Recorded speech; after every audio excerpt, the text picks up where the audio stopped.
Roquefort, Valencia, the Black Forest, Sardinia. For centuries, towns and regions have given their names to culinary creations. Join me on a tour for the taste buds and discover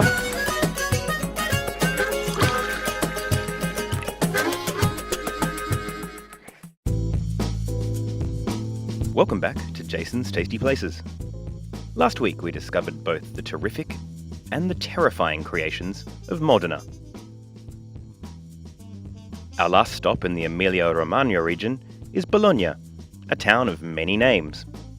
3, in fact. Locally, the city is known as La Rossa, the red one, owing to the obvious colour of the buildings. Boasting Europe's oldest university, Bologna is also La Dotta, the learned one. And with a smorgasbord of incredible edible inventions, the city has earned the title La Grassa, the fat one. But there are 2 particular local namesake delicacies that have been reinterpreted for centuries the world over. Arguably the planet's most famous pasta dish, spaghetti bolognese is a comfort food loved for its rich, meaty sauce and slippery strands since the late 18th century. But do not, I repeat, do not ask for it anywhere in Bologna. The original local creation is called tagliatelle al ragù. And it's never served on spaghetti, only fresh tagliatelle.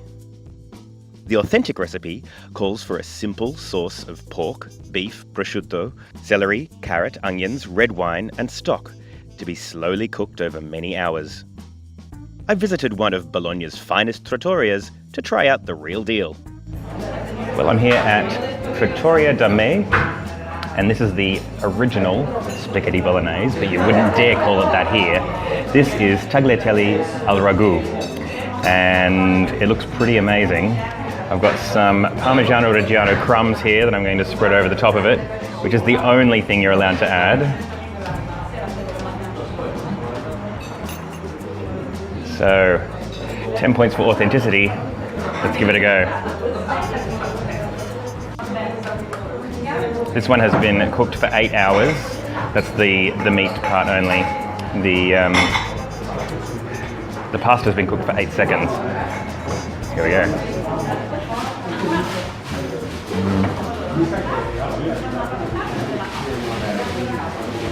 Wow, that is completely different. The tomato is not overpowering, and I think that's one thing that we notice in spaghetti bolognese is there's a lot of tomato. There's no herbs, but there's none needed. That is really quite incredible. Highly recommended. The name Bologna itself is synonymous with pink circular slices of lunch meat. Made mostly from pork and carcinogenic nitrites, but also from mysteries and intrigue, the ingredients have been granulated beyond recognition. A childhood favourite of mine, it's a sausage with even more names than its home city. In the USA, it's Baloney, a bastardization of the town of origin. In South Africa, Bologna, a further corruption of the name. But in my 2 home countries, the names vary greatly by region. Polony, Fritz, Straz, Bung, Devon, Belgium, and luncheon meat all essentially refer to the same thing. But here in Bologna, it's Mortadella. Produced since Roman times and standardized in 1661, Mortadella is flavoured with myrtle berries and pistachios.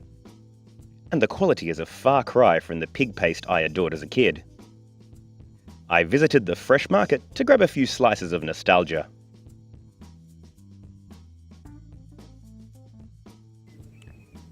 When I was a kid, my favourite lunch was Devon and tomato sauce on a sandwich. So what I've decided to do is make the most gourmet version of that I can.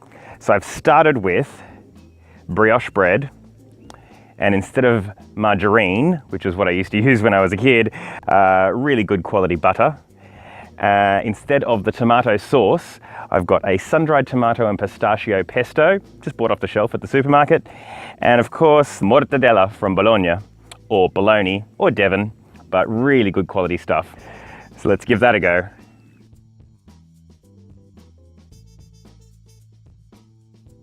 All of those familiar flavors, but a little bit more grown up. I'm going to polish this off, and in the meantime, make sure you hit subscribe so that you don't miss any more of our adventures. Next week we're heading to Prosecco to find out a bit more about Champagne's biggest rival. Until then, remember, there's nothing quite as satisfying as eating local food. Enjoy!